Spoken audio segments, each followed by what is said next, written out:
Standard 10th English first flight का chapter 9 madam rides the bus हम कर रहे हैं और इसका पार्ट 1 मैंने पहले ही अपलोड कर दिया है। पार्ट 2 हम यहाँ से स्टार्ट करेंगे आज। The conductor punched a ticket and handed it to her. Just sit back and make yourself comfortable. Conductor ने उसके बाद टिकट पंच किया और उसको दिया और कहा कि तुम वापस बैठ जाओ अपनी सीट में और अपने आप को कंफर्टेबल तरीके से सीट में सेट कर लो। Why should you stand when you have paid for a seat. तुम खड़ी क्यों हो जब तुमने सीट के लिए पैसे दिए हैं। Because I want to, she answered standing up again. और वल्ली जो है वो वापस खड़ी हो जाती है और उसको जवाब देती है कंडक्टर को कि ठीक है, मैंने टिकट ली है लेकिन फिर भी मैं खड़ी रहना चाहती हूँ, इसलिए मैं खड़ी हूँ। But if you stand on the seat, you may fall and hurt yourself when the bus makes a sharp turn or hits a bump. तो जवाब आया कि अगर तुम यहाँ बैठी रहती हो तो ठीक बात है, बाकी अगर तुम खड़ी रहोगी तो तुम गिर सकती हो, तुम अपने आप को नुकसान पहुँचा सकती हो, क्योंकि जब बस शार्प टर्न लेगी, तीखा टर्न लेगी या तो बम्प के साथ टकराएगी तो तुम सीट से गिर सकोगी और तुम्हें लगेगा। That's why we want you to sit down, child.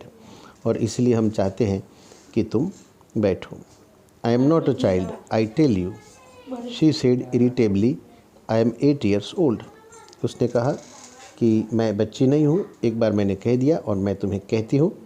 काफ़ी इरिटेबल अवस्था में उसने ये कहा और वो कहती है कि मैं 8 साल की हूँ। Of course, how stupid of me, 8 years, oh my. मतलब जो कंडक्टर है वो उसकी ये जो ढीठ प्रकृति है उसको भांपते हुए कह रहा है कि नहीं सही बात है, बिल्कुल सही बात है, तुमने जो कहा, तुम 8 साल की हो, मैं ही मूर्ख हूँ जो बार बार तुम्हें चाइल्ड बोले जा रहा हूँ। 8 ईयर मतलब काफ़ी होते हैं बड़े होने के लिए, ऐसे वो एक मजाक के तौर पर उसको कह रहा है।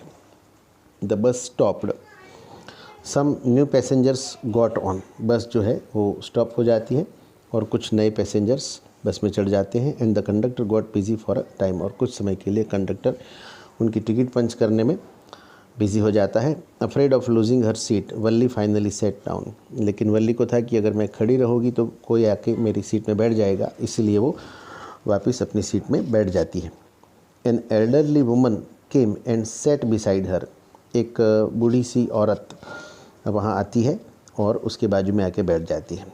Are you alone dear, she asked Valli as the bus started again. जैसे ही बस वापस चलना शुरू किया तो उसके बाजू में जो नई औरत आके बैठी उसने कहा कि तुम अकेली हो बेटा। Valli found the woman absolutely repulsive, such big holes she had in her earlobes and such ugly earrings in them. Valli जो है उस औरत को, रिपल्सिव का यहाँ पर मतलब है कॉजिंग स्ट्रॉन्ग डिसलाइक, मतलब बहुत ही रिपल्सिव तरीके से या तो डिसलाइक तरीके से उसके सामने उसने देखा। उसके कान जो है बड़े बड़े हैं और उनके कानों में ईयर लोब्स जो हैं, जो कान की जो बुट होती है जिसमें गहने पहने जाते हैं, ईयर रिंग्स पहनी जाती है, तो उसके जो होल है वो बड़े बड़े हैं। And such ugly earrings in them, और उसमें ईयर रिंग्स पहने हुए हैं और वो भी काफ़ी अगली दिखने वाले। And she could smell the betel nut the woman was chewing and see the betel juice that was threatening to spill over her lips at any time. और इसने देखा कि वो जो औरत है वो सुपारी चबा रही है और उसके मुंह में जो सुपारी का जूस है वो भी बना है और हो सकता है कि किसी भी समय उसके होठों से वो सुपारी का जूस है वो बाहर निकल सकता है एट एनी मोमेंट, कभी भी किसी भी समय पर। तो ये जो सीन है यहाँ पर काफ़ी अगली सा सीन है, क्योंकि कोई भी व्यक्ति जब सुपारी चुबाएगा और उसके मुंह में उसका जूस बनेगा तो वो काफ़ी अगली सा दृश्य है। उफ़, ऐसे वो करती है। Who could be sociable with such a person, मतलब वो मन ही मन में सोचती है कि ऐसे व्यक्ति के साथ कौन सोशिएबल मतलब संबंध बना सकता है या बातचीत भी कर सकता है। Yes I am travelling alone, she answered Curtly. और उसने जवाब दिया कि मैं अकेली ही ट्रैवल कर रही हूँ। कर्टली का मतलब है शोइंग डिसप्लेजर, मतलब कुछ अच्छा नहीं दिखाते हुए, डिसप्लेजर दिखाते हुए कि उसको बिल्कुल जैसे कि वो औरत पसंद ही नहीं है, ऐसे वो इतरा के उसको जवाब देती है। And I have got a ticket too, उसने कहा कि मेरे पास टिकट भी है। Yes she is on her way to town said the conductor. फिर कंडक्टर ने कहा कि हाँ हाँ वो अपने रास्ते पर है, वो टाउन जा रही है विद 30 पैसे टिकट। उसने 30 पैसों का टिकट भी लिया है।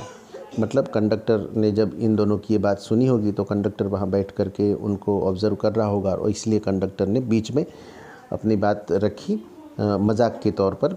ओह why don't you mind your own business said Valli. Valli ने कहा कि आप अपने काम में ध्यान रखिए, दूसरों की बात में क्यों टांग अड़ाते हैं। But she laughed all the same and the conductor laughed too. लेकिन फिर उसके बाद वो हंस पड़ी और कंडक्टर भी हंस पड़ा। But the old woman went on with her drivel. जो ओल्ड वुमन है वो तो चुप ही नहीं बैठती। ड्रिवेल का मतलब है यहाँ पर सिली नॉनसेंस, अपनी जो बातें हैं उसको कहती ही जा रही है। Is it proper for such young person to travel alone. क्या ये सही है कि इतनी छोटी उम्र में तुम अकेली ट्रैवल कर रही हो। Do you know exactly where you are going in the town. तुम जानती हो कि तुम टाउन में कहाँ जा रही हो। व्हाट्स द स्ट्रीट, कौन सी स्ट्रीट जाना है। And what's the house number, घर नंबर क्या है। You needn't bother about me, I can take care of myself Valli said. Valli ने तुरंत ही तीखा सा कह दिया, सुना दिया उसको कि तुम्हें मेरी चिंता करने की कोई ज़रूरत नहीं है, मैं अपनी संभाल लेने में सक्षम हूँ। Turning her face towards the window and starting out. और वो मतलब अपना जो फेस है वो विंडो की तरह टर्न करते हुए उसने कहा कि तुम्हें क्या पंचायत है, मैं अकेली जा रही हूँ और मैं अपने आप की जो ध्यान है वो खुद रख सकती हूँ। Her first journey, what careful, painstaking, elaborate plans she had to make for it। मतलब ये उसकी पहली जर्नी है और उसके लिए बहुत सारी प्लानिंग्स उसने बनाई थी। पेंस्टेकिंग मतलब यहाँ पर रिगरस से है, एक काफ़ी गहरा सा प्लान उसने बनाया था, क्योंकि जब उसको आना था तो उसके पहले उसने बहुत सारे लोगों की बातें सुनी थी। जो लोग उस टाउन में जा कर के आया करते थे, उसके अड़ोसी पड़ोसी या दूसरे लोग, उनसे वो सुनती थी कि कैसे बस में बैठना है, कैसे जाना है, क्या क्या सावधानियां बरतनी चाहिए। सारी चीज़ों का प्लान बना करके वो वहाँ पर उस बस में बैठी थी। She had thriftily saved whatever stray coins came her way. और कुछ स्ट्रे कोइंस से मतलब है कि कुछ ज़्यादा एक्स्ट्रा कोइंस उसके पास जब आ जाते थे तो उसको थ्रिफ्टीली का मतलब है यहाँ पर स्पेंड मनी केयरफुली। जो मनी है उसके पास, जो पैसे आते थे उसको काफ़ी केयरफुली मतलब करकसर युक्त रूप से उसको खर्च करती थी, ताकि उन पैसों को वो बचा सके और बचाने के बाद इस प्रकार की जर्नी पे वो जा सके उस बस में बैठ कर के और उस बस का किराया वो इकट्ठा कर सके। Resisting every temptation to buy peppermints, toys, balloons and the like and finally she had saved a total of 60 paise. और वो हर प्रकार की कोशिश करती थी कि वो 60 पैसे बचा सके, ताकि 30 पैसे जाने का किराया है और 30 पैसे उस शहर से वापस आने का किराया है, उसको वो इकट्ठा कर सके, टोटल 60 पैसा हो। और इसीलिए हर टेम्पटेशन से मतलब है कि हर आकर्षण, वो आकर्षण कि जो पेपरमिंट्स देख कर के मुँह में पानी आ जाता है। छोटे बच्चे, 8 साल की बच्ची है, ज़्यादा उसकी उम्र नहीं है, तो चॉकलेट वगैरह, पेपरमिंट्स वगैरह देख करके उसके मुंह में पानी आ जाता है, स्वाभाविक है, और उसको ख़रीदने को मन करता है। खीसे में पैसे पड़े हो तो स्वाभाविक रूप से वो खरीद ही लेंगे। लेकिन अभी उसके ऊपर वो रोक लगा रही है। रेसिस्ट करना मतलब रोक लगाना, अपने आकर्षण के प्रति उसको वहाँ पर रोक रही है। टॉयज़ नहीं खरीद रही है, बलून्स नहीं खरीद रही है, और ऐसी कई चीज़ें उसके सामने आती है। उसके खीसे में पैसे होते हुए भी वो नहीं खरीद रही है, और उसने 60 पैसे बचा लिए हैं ताकि वो बस में बैठने का लुत्फ़ उठा सके और टाउन जा सके। How difficult it had been, particularly that day at the village fair, but she had resolutely stifled a strong desire to ride a merry-go-round, even though she had the money। और जब गांव में मेला लगा था तो मेले में उसके लिए काफ़ी वो चीज़ बहुत डिफ़िकल्ट थी, बहुत मुश्किल था उसके लिए अपने आप को रोक पाना कि वो मैरी गोल्ड राउंड में वो बैठे, क्योंकि उसके पास पैसे तो थे। यहाँ पर स्टिफल्ड डिज़ायर जो है, स्टिफल्ड स्ट्रॉन्ग डिज़ायर का मतलब है कि उसने जो अपनी जो स्ट्रॉन्ग डिज़ायर है उसको सप्रेस किया, उसको कंट्रोल करना, उसको दबा के रखा था। और मैरी गो राउंड में वो नहीं बैठी थी, क्योंकि वो मैरी गो राउंड में बैठेगी तो उसको टिकट के पैसे देने पड़ेंगे और वो पैसे खर्च हो जाएंगे, जो पैसे उसने बचा के रखे हैं उस किराए के लिए जिस बस में उसको टाउन में जाना है। उसके पास पैसे होने के बावजूद भी तो इतनी सारी चीज़ें उसने, तो इस पैराग्राफ में हमें ये बताया गया है कि किस प्रकार से उसने पैसे बचा के रखे थे, कई सारे आकर्षण अपने सामने होने के बावजूद भी। After she had enough money saved, जब उसके पास उतने पैसे सेव हो गए, her next problem was how to sleep out of the house without her mother's knowledge. उसकी प्रॉब्लम ये थी कि अब उसकी मम्मी को बताए बिना जाना था, अकेले जाना था, क्योंकि उसकी मम्मी को वो कहेगी कि मैं बस में बैठ के टाउन में जाके आती हूँ, तो स्वाभाविक रूप से ये तो तय था कि उसकी मम्मी मना ही करने वाली थी। तो sleep out of the house मतलब घर से किसी को भी बिना बताए निकल जाना, चोरी छिपी से हिडन स्वरूप में निकल जाना, तो वो उसके लिए मैनेज करना मुश्किल था। But she managed this without too much difficulty, लेकिन फिर भी उसने ये मैनेज कर लिया ज़्यादा परेशानियों को झेले बिना। Every day after lunch her mother would nap from about 1 to 4 और सो। अब हर रोज़ क्या होता है कि खाना खाने के बाद दोपहर का उसकी मदर जो है वो दोपहर 1 से 4 बजे के बीच में सो जाती है। जब वो सो जाती है तो यही वक्त था उसको शहर में जाने का बस में, क्योंकि उसकी मम्मी सो जाएगी, वो चुपचाप बाहर निकल जाएगी और बस में बैठ करके वो टाउन में चली जाएगी, तो उसके कोई प्रॉब्लम नहीं होगी। Valli always used these hours for her excursions as she stood looking from the doorway of her house. मतलब अपने घर के दरवाजे से जब वो खड़ी रह कर के वो सारी बसों को आते जाते देखती रहती थी, उस बस को और लोगों को, वो एक एक्सकर्जन, उसका एक्सकर्जन से मतलब है यहाँ पर ट्रिप, उसकी ये ट्रिप है कि वो उस बस में बैठ करके उस टाउन पे जाएगी। तो यही उसके लिए एक सही समय था, क्योंकि दोपहर को 1 से 4 बजे के बीच में स्वाभाविक रूप से कुछ लोग ऐसे होते हैं कि अपने काम ख़त्म हो जाने पर औरतें ज़्यादातर आराम करती हैं, शायद सो भी जाती है। तो यही उसके लिए उपयुक्त समय था कि उस समय में वहाँ जाके आएगी।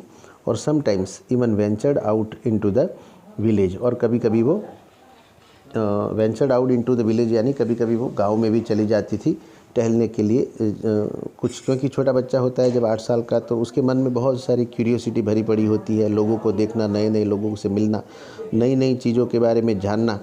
तो वो स्वाभाविक रूप से कुछ बच्चे जो हैं वो ऐसा करते हैं, क्योंकि घर वाले जो कभी कभी स्ट्रिक्ट होते हैं तो बच्चों को बाहर नहीं जाने देते। तो ये इस अवसर का लाभ उठा करके वो जो है वो बाहर चले जाते हैं। करेजियसली से ये मतलब है, वेंचर्ड का मतलब है करेज, यानी कि साहस करके बाहर निकल जाना, क्योंकि वहाँ पर उनके परिवार वालों की, उनके जो बड़े हैं, उनकी मर्जी नहीं होती है। This same hours could be used for her first excursion outside the village. और इन्हीं 4 घंटों का वो यूज़ कर सकती है, ताकि वो इन्हीं 3 घंटों का 1 से 4 बजे का जो समय है कि वो अपने गांव से बाहर वो जा सकती है। The bus rolled on now cutting across a bare landscape, now rushing through a tiny hamlet और passed on odd wayside shop. मतलब बस जो है वो चलने लगी है और जा रही है। Cutting across the bare landscape का मतलब है कि सामने जो रास्ता है, बहुत दूर दूर तक जो लैंडस्केप दिखाई दे रहा है, उसको चीरते हुए बस आगे निकल रही है। And now rushing through a tiny hamlet. Tiny hamlet का मतलब है कि सेटलमेंट ऑफ कम्युनिटी, यानी कि जो लोग कुछ छोटे मोटे 2, 4, 5, 10, 8, 10 घरों के जो कैंप होते हैं, तो वहाँ से जो बस है वो गुज़र रही है। और past and odd wayside shop, और जो वे साइड में जो शॉप्स होते हैं छूटक छूटक, उनको पास करते हुए बस आगे जा रही है। Sometimes the bus seemed on the point of gobbling up another vehicle that was coming towards them और पेडेस्ट्रियन क्रॉसिंग द रोड। और कभी कभी जो बस जो है वो क्या लगती है, seemed on the point of gobbling up. Gobbling up का मतलब है यहाँ पर ओवरटेक करना, दूसरे व्हीकल्स को कभी कभी वो ओवरटेक कर लेती है जो कि उनके साइड से जा रहे हैं या सामने से आ रहे हैं, या पेडेस्ट्रियंस जो रोड को क्रॉस कर रहे हैं, तो उन सबको टालते टालते बस जो है वो आगे जा रही है। But low somehow it passed on smoothly living all obstacles safely behind. और बस जो है वो धीरे धीरे आगे स्मूथली बढ़ रही है, और जितने भी ऑब्स्टिकल्स हैं उनको पीछे छोड़ते हुए, जितने भी रुकावटें हैं, जितने भी ट्रैफिक हैं, उन सबको पीछे छोड़ते हुए बस धीरे धीरे आगे जा रही है। क्योंकि बस ड्राइवर्स जो होते हैं वो हमेशा अनुभवी होते हैं, एक्सपीरियंस्ड होते हैं, और इस प्रकार की स्थितियों में, ट्रैफिक की स्थितियों में वो आसानी से अपनी व्हीकल को आगे लेके जाते हैं। Trees came running towards them but then stopped as the bus reached them and simply stood there helpless for a moment by the side of the road before rushing away in the other direction। मतलब जैसे, क्योंकि ये खिड़की के पास, window के पास बैठी है वल्ली और वो देख रही है कि रोड साइड पर जो वृक्ष है वो उसके पास आ रहे हैं दूर दूर से, क्योंकि बस जैसे जैसे जिस डायरेक्शन में जा रही है तो उसके ऑपोजिट डायरेक्शन में वृक्ष पास आते दिखाई दे रहे हैं। लेकिन जैसे ही वो पास में आ जाते हैं तो वो थम से जाते हैं एक सेकंड के लिए, कुछ मोमेंट के लिए, पल के लिए, और फिर वो वापस पीछे की दिशा में, डायरेक्शन में मुड़ने लगते हैं, जाने लगते हैं। तो ये एक पूरा चित्र है इस पैराग्राफ में यहाँ पर बताया गया है कि किस प्रकार से वल्ली जो है वो बस में बैठी है और किस प्रकार की सिचुएशन है, उसको पूरा डिस्क्रिप्शन इस पैराग्राफ में दिया गया है। Suddenly Valli clapped her hands with a Glee, और अचानक ही अपने हाथों से वो ताली बजाने लगती है। विथ अ ग्ली का मतलब है आनंद के साथ, जॉय के साथ। यंग काऊ, एक यंग काऊ है, मतलब गाय जो है, गाय जो होती है उसका जो बच्चा होता है लेकिन बड़ा होता है, जो गाय मतलब गाय का ही एक और स्वरूप है, जो यंग स्वरूप है, वो दौड़ते हुए जा रहा है। Tail high in the air, उसकी जो पूँछ है वो काफ़ी ऊपर उठ चुकी है, और ऐसा तभी होता है जब गाय ज़ोर ज़ोर से दौड़ती है। वॉज रनिंग वेरी फास्ट, और काफ़ी स्पीड में वो दौड़ रही है। Right in the middle of the road, और रोड के मिडल में, यानी रोड के मध्य में गाय जो है दौड़ रही है। Right in front of the bus, बिल्कुल बस के आगे।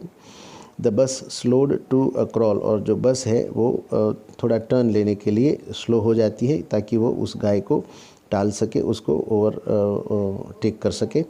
And the driver sounded his horn loudly again and again, और जो ड्राइवर है उसने कई बार जो उसका हॉर्न है उसको बार बार बजाया।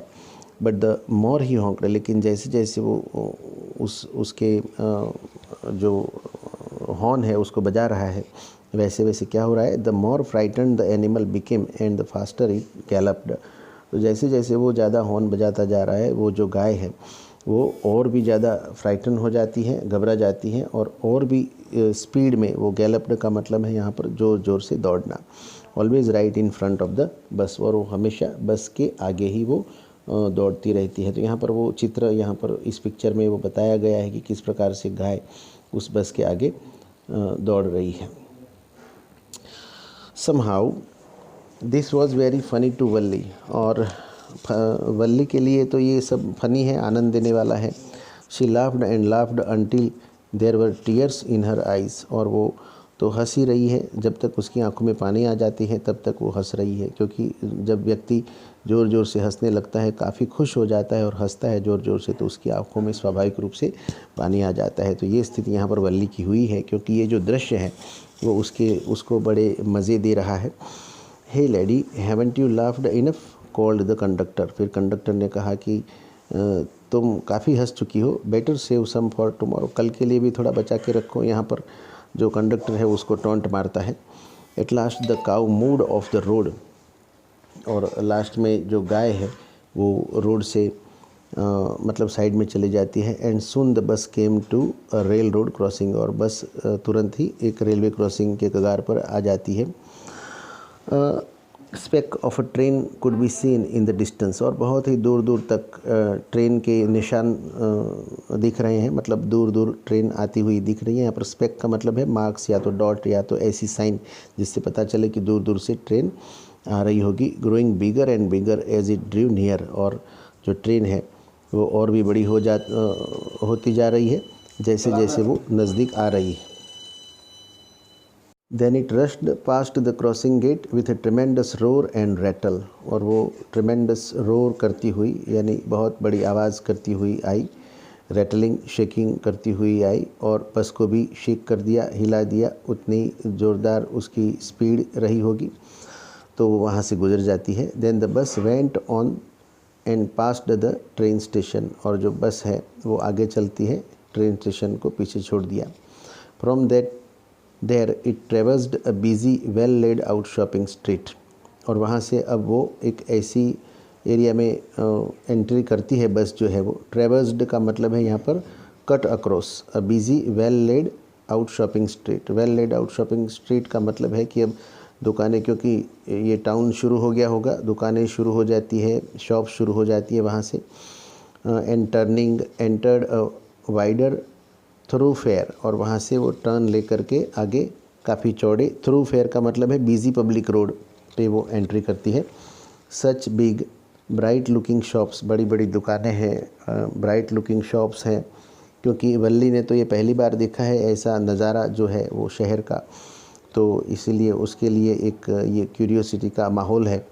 What glittering displays of clothes and other merchandise, और कई सारी चीज़ें वहाँ पर दुकानों में ग्लिटर कर रही है, चमक रही है, क्लोथ्स लटक रहे हैं। और मर्चेंडाइज़ का मतलब है थिंग्स फॉर सेल, यानी कि बेचने वाली बहुत सारी चीज़ें, क्योंकि जब हम बाज़ार में जाते हैं तो वहाँ पर तरह तरह की चीज़ें होती है जिनको बेचा जाता है दुकानों में। सच बिग क्राउड्स, और कई सारे लोग भी वहाँ पर मौजूद हैं, क्योंकि गांव में तो इक्कल दुक्कल लोग होते हैं, लेकिन वहाँ पर तो क्राउड्स में यानी कि टोलों में लोग होते हैं, तो ऐसी सिचुएशन वहाँ पर उसको देखने को मिली।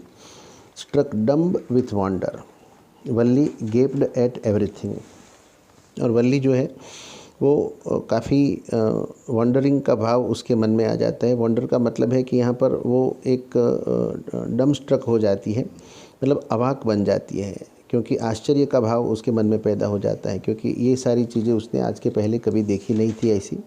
और वो जितनी भी चीज़ें हैं वहाँ पर वो स्टेयरिंग कर रही है। गेप्ड का मतलब है कि वंडरिंगली स्टेयर करना, यानी देखते रहना, तो इन सब चीज़ों को वो देखती रहती है। Then the bus stopped and everyone got off except Valli, और फिर बस जो है वो बस स्टेशन में स्टॉप हो जाती है और सारे लोग बस से उतर जाते हैं एक्सेप्ट वल्ली, और वल्ली उसमें से उतरती नहीं। Hey lady said the conductor, aren't you ready to get off, मतलब कंडक्टर ने कहा कि क्या तुम अभी उतरने के लिए तैयार नहीं हो, तुम्हें भी नीचे उतरना है। This is as far as your 30 पैसे टेक्स यू, तुम्हें यहाँ पर तुम्हारी 30 पैसों की जो टिकट है वो यहाँ तक ले आई है, मतलब 30 पैसे तुमने जो किराया खर्च किया था वो तुम्हारा यहाँ ख़त्म हो जाता है। No, Valli said, I am going back on this same bus, Valli कह रही है कि नहीं, मैं उतरूँगी नहीं और मैं इसी बस से वापस जाऊँगी। शी टुक अनदर 30 पैसे from her pocket and handed the coins to the conductor, उसने दूसरे 30 पैसे निकाले अपने पॉकेट से और कंडक्टर को दिए। Why is something the matter, no nothing is the matter, I just felt like having a bus ride, that's all. तो कंडक्टर ने पूछा कि तुम वापस क्यों जा रही हो, कुछ प्रॉब्लम है क्या, कुछ घटना घटी, क्या हुआ। तो उस बच्चे ने कहा कि नहीं नहीं, कोई प्रॉब्लम नहीं है, लेकिन मैं सिर्फ यहाँ बस राइड करने के लिए आई थी, अब मैं इसी बस में वापस जाऊँगी। Don't you want to have a look at the sights now that you are here, मतलब अब तो तुम इधर आ गई हो, तो क्या तुम नहीं चाहती कि तुम यहाँ पर जो सारी चीज़ें हैं उसको देखो, साइट्स को देखो, मतलब ये यहाँ के जो दृश्य हैं उनको तुम देखो। All bye my self, oh I would be much to afraid, वो कह रही है कि नहीं नहीं, लेकिन शायद मैं ज़्यादा घबरा गई हूँ। Greatly amused by the girls way of speaking the conductor said, मतलब गर्ल जो है वो कह रही है, उसके कहने का जो तरीका है, उसके बोलने का जो तरीका है, उससे काफ़ी अम्यूज़मेंट मिला है उस कंडक्टर को, और इसीलिए वो कह रहा है but you weren't afraid to come in the bus, लेकिन तुम जब बस में चढ़ी तो तुम घबराई हुई नहीं थी, अब यहाँ आकर के तुम घबरा गई। Nothing to be afraid of about that, यहाँ घबराने वाली कोई बात नहीं। शी आंसर्ड, उसने कहा कि ऐसी कोई बात नहीं है। Well then why not go to that stall over there and have something to drink, तो फिर अगर तुम घबरा नहीं रही हो तो फिर चलो वहाँ वो स्टॉल है, वहाँ जा कर के तुम कुछ पी क्यों नहीं लेती, कुछ ड्रिंक वगैरह। Nothing to be afraid of about that either, यहाँ पर घबराने वाली तो कोई चीज़ है ही नहीं। Oh no I couldn't do that, नहीं नहीं ऐसा मैं नहीं कर सकती। Well then let me bring you a cold drink, तो कोई बात नहीं, चलो मैं तुम्हारे लिए एक कोल्ड ड्रिंक लेकर के आता हूँ, तुम्हें कोल्ड ड्रिंक पिलाता हूँ। No I don't have enough money, just give me my ticket that's all. तो उस लड़की ने कहा कि मेरे पास मतलब उतने ज़्यादा पैसे नहीं हैं, सिर्फ मेरी टिकट के पैसे हैं, तुम मुझे सिर्फ टिकट दे दो। It will be my treat and not cost you anything, ये मेरी तरफ से है और तुम्हें इसके पैसे नहीं देने पड़ेंगे। No no she said firmly, please no, वो फर्मली काफ़ी मजबूत तरीके से उसने कहा कि नहीं नहीं मुझे नहीं चाहिए, प्लीज़ मुझे नहीं चाहिए। The conductor shrugged, conductor shrugged का मतलब है कि यहाँ पर ऐसे भाव से अपने दो कंधे ऊपर करके जब क्या कहना वो नहीं सूझता तो हम श्रग करते हैं, तो यहाँ पर श्रगड़ का ये मतलब होता है। And they waited until it was time for the bus to begin the return journey. और तब तक वो वेट करते रहे जब तक वापस बस का जाने का टाइम नहीं हो गया। Again there weren't many passengers, और वापस बस में उतने सारे पैसेंजर्स नहीं है, लेकिन कुछ पैसेंजर्स बस में रहे होंगे जो वापस मतलब जब बस जा रही है तो उस बस में टाउन से गांव जाने के लिए रहे होंगे। Won't your mother B looking for you, the conductor asked when he gave the girl her ticket. जब कंडक्टर उस लड़की को टिकट दे रहा है तो टिकट देते हुए कंडक्टर ने पूछा कि क्या तुम्हारी मदर तुम्हारी चिंता नहीं कर रही होगी, तुम्हें खोज नहीं रही होगी। No one will be looking for me, she said. तो वल्ली ने कहा कि नहीं, कोई भी मुझे खोज नहीं रहा होगा। The bus started and again there were the same wonderful sight. और फिर बस वापस चलती है और वापस वही साइट्स जो है वो वहाँ पर दिखाई देती है।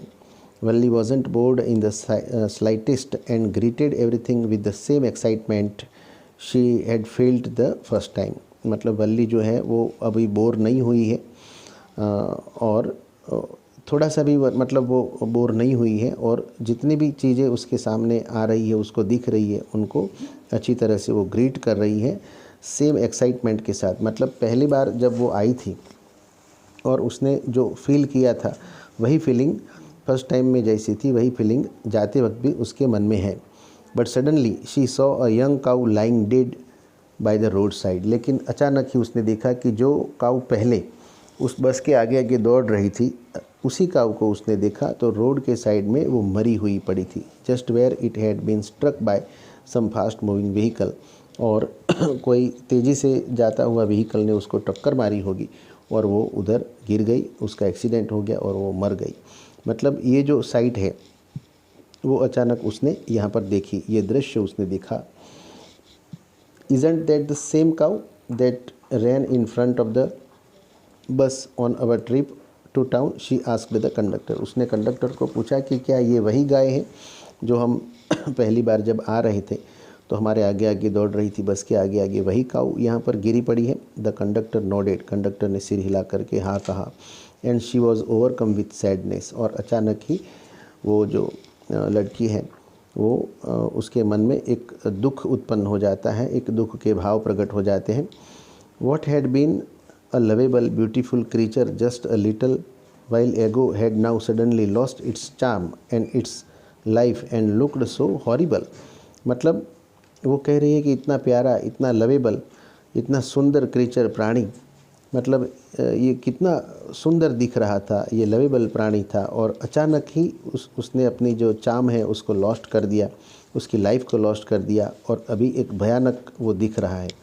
So frightening as it lay there, और काफ़ी मतलब फ्राइटनिंग यानी कि भयावह दृश्य उसको यहाँ पर ये दिख रहा है जैसे कि वो यहाँ पर मरी हुई पड़ी है। Legs spread eagled a fixed stare in its lifeless eyes, blood all over।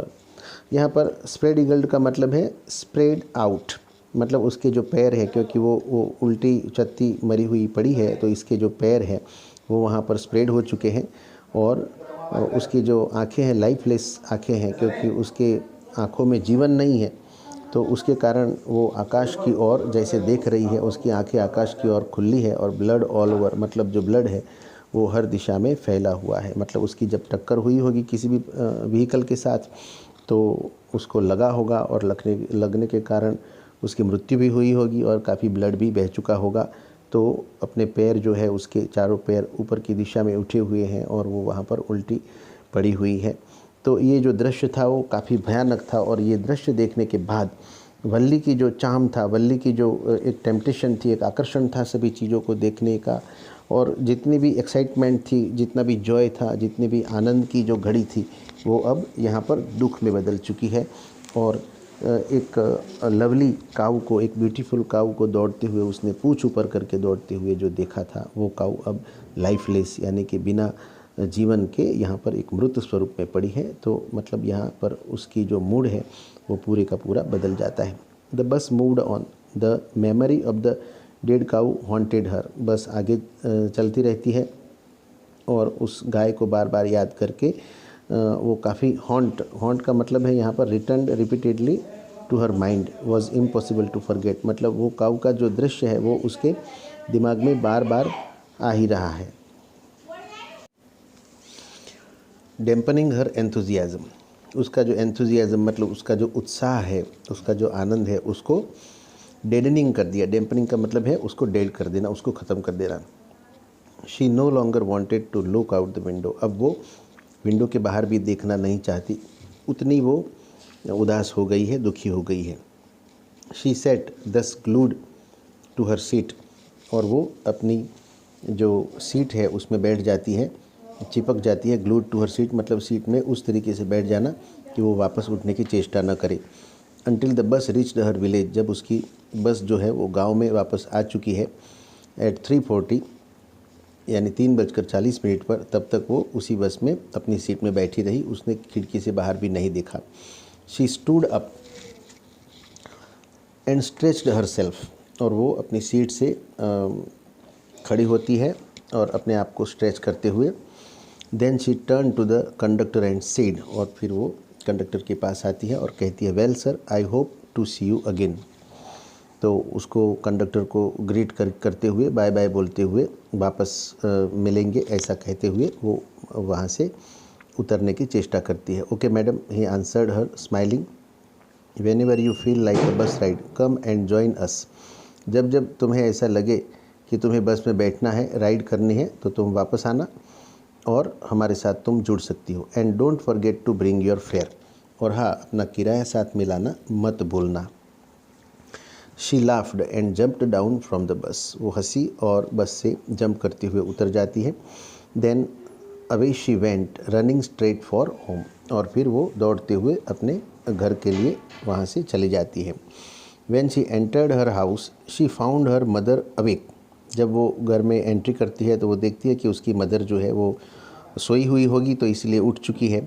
And talking to one of Valli's aunts, और वो वल्ली के किसी आंट के साथ बात कर रही है। The one from South Street, जो साउथ स्ट्रीट से है उसकी aunt. This aunt was a real chatterbox, और उसकी जो आंट है वो चैटर बॉक्स मतलब बातूनी है, यानी कि वो काफ़ी बातें बड़बड़ करती रहती होगी। Never closing her mouth once she started talking, और जब वो बोलना शुरू करती है तो वो कभी भी अपना मुंह जो है उसको बंद नहीं करती, पूरा दिन चबड़ जबड़ करती रहती होगी। And where have you been said her aunt when Valli came in, जब वल्ली घर में एंट्री करती है तो उसकी आंट ने पूछा कि तुम कहाँ थी, कहाँ जाके आई। शी स्पोक वेरी कैजुअली, लेकिन उसने इतना कैजुअली, इतना नॉर्मली बोला था। नॉट एक्सपेक्टिंग अ रिप्लाई, लेकिन उसको रिप्लाई का कोई एक्सपेक्टेशन नहीं था, उसने ऐसे ही पूछ लिया था। सो वल्ली जस्ट स्माइल्ड, तो वल्ली ने सिर्फ स्माइल दिया, उसने कुछ बताया नहीं। And her mother and aunt went on with their conversation, और फिर उसकी मदर और उसकी आंट दोनों अपनी जो बातें हैं वो उन बातों में वो दोनों पिरो गई। Yes you are right her mother said, उसकी मदर जो कह रही है कि तुम सही हो, किसको कह रही है, उसकी आंट को कह रही है। So many things in our midst and in the world outside, मतलब कई सारी ऐसी चीज़ें हैं जो हमारे मध्य में और पूरी दुनिया में बाहर भी। How can we possibly know about everything, हर चीज़ के बारे में हम नहीं जान सकते हैं, मतलब ऐसी घटनाएं जो जीवन में घट जाती है जिनके बारे में हमें पता नहीं होता है, और अचानक ही ऐसी घटनाएं हमारे जीवन में घट जाती हैं। And even when we do know about something, और कभी कभी हम कुछ चीज़ों के बारे में अगर जान भी ले, we often can't understand it completely, तो उनको हम अच्छी तरह से समझ भी नहीं सकते हैं। कम्प्लीटली, पूर्ण रूप से हम समझ भी नहीं सकते हैं। कैन वी, क्या हम ऐसा कर सकते हैं? ऐसी बात दोनों के साथ में, मतलब यहाँ पर फिलोसॉफिकल बातें दोनों कर रही होगी। ओ यस ब्रीथ्ड वल्ली, तो वल्ली ने धीरे से जवाब दिया, हाँ सही बात है। व्हाट आस्क्ड हर मदर, उसकी मदर ने पूछा, क्या कहा। व्हाट्स दैट यू से, तुमने क्या कहा। Oh said Valli, I was just agreeing with what you said about things happening without our knowledge, मैं तो सिर्फ तुमने अभी जो कहा कि हमारे जानकारी के बाहर, हमारे समझ में ना आए ऐसी चीज़ें कभी कभी जीवन में घट जाती है, तो उस बात के साथ मैं एग्री हो रही थी सिर्फ, और कुछ नहीं। Just a cheat of a girl, cheat of a girl का मतलब है यंग गर्ल या तो चाइल्ड, मतलब इतनी छोटी गर्ल, शी इज़, इतनी छोटी गर्ल है ये। सेड हर आंट, उसकी आंट ने कहा। And yet look how she pokes her nose into our conversation। और फिर भी देखो इतनी छोटी होने के बावजूद भी हमारी जो कन्वर्जेशन है, हम जो बात कर रहे हैं उसमें कैसे pokes her nose। pokes her nose का मतलब है takes an interest in something that doesn't concern her। मतलब किसी दो व्यक्ति जब बात कर रहे होते हैं और कंसर्न के बिना भी कोई व्यक्ति उसमें बीच में टांग अड़ाना, बात अगर अपनी बात रखता है या बीच में सुर पुराता है तो उसको हम कहेंगे टू पोक, यानी कि किसी की बात में बिना जानकारी के ही कुछ बोल देना। तो यहाँ पर उसकी जो आंट है उसने कहा कि इतनी छोटी बच्ची होते हुए भी उसने हमारी बातों में कैसे टांग अड़ाई। जस्ट एज दो she were a grown lady, और वो भी उस प्रकार की जैसे वो काफ़ी बड़ी एक लेडी हो चुकी हो और उतनी समझ मतलब उसमें है। वल्ली स्माइल्ड टू हर सेल्फ, वल्ली जो है वो मन ही मन में मतलब स्माइल करती है। She didn't want them to understand her smile, और वो नहीं चाहती थी कि वो किस कारण की वजह से वो हंसी थी, क्योंकि उसे पता है कि वो दोनों जो बात कर रही है वो बात ऐसी थी कि कुछ चीज़ें ऐसी घटनाएं अपने जीवन में घट जाती है कि वो हमारे नॉलेज के बाहर होती है। और ऐसी ही घटना आज वल्ली ने भी देखी है कि एक हंसती खेलती जो गाय थी वो जब जाती हुई उसने देखा था उसको, हंसती खेलती एक प्राणी क्रीचर था, और जब वो वापस आई तो उसको मरा हुआ पाया। तो उसको भी जीवन की फिलोसॉफी है वो थोड़ी थोड़ी समझ में आने लगी थी ये घटना के बाद, तो इसीलिए इस चीज़ को वो समझ पा रही थी। But then there wasn't much chance of that was there, लेकिन उसके बाद इतना ज़्यादा चांस नहीं था ऐसी मतलब चीज़ होने का, उसके साथ घटने का, क्योंकि बार बार उसको शायद हो सकता है कि बाहर जाने को ना मिले, बार बार उसको ये ऐसा अनुभव करने को ना मिले। तो ये यहाँ पर एक लेसन है जो कि translated from the Tamil by K S. Sundaram. K S. Sundaram ने इसको ट्रांसलेट किया है, इलस्ट्रेटेड बाय आर.के. लक्ष्मण। तो ये लेसन था मैडम राइड्स द बस, जो आप लोगों ने यहाँ पर आज पढ़ा है, इसको समझा है। और इसका पार्ट 2 है ये। पार्ट 1 मैंने पहले ही यूट्यूब के ऊपर अपलोड कर दिया है और आप लोगों ने वो देखा होगा। आज ये पार्ट 2 है जो आप लोगों ने समझा है। Thank you very much. Madam rides the बस ये लेसन था।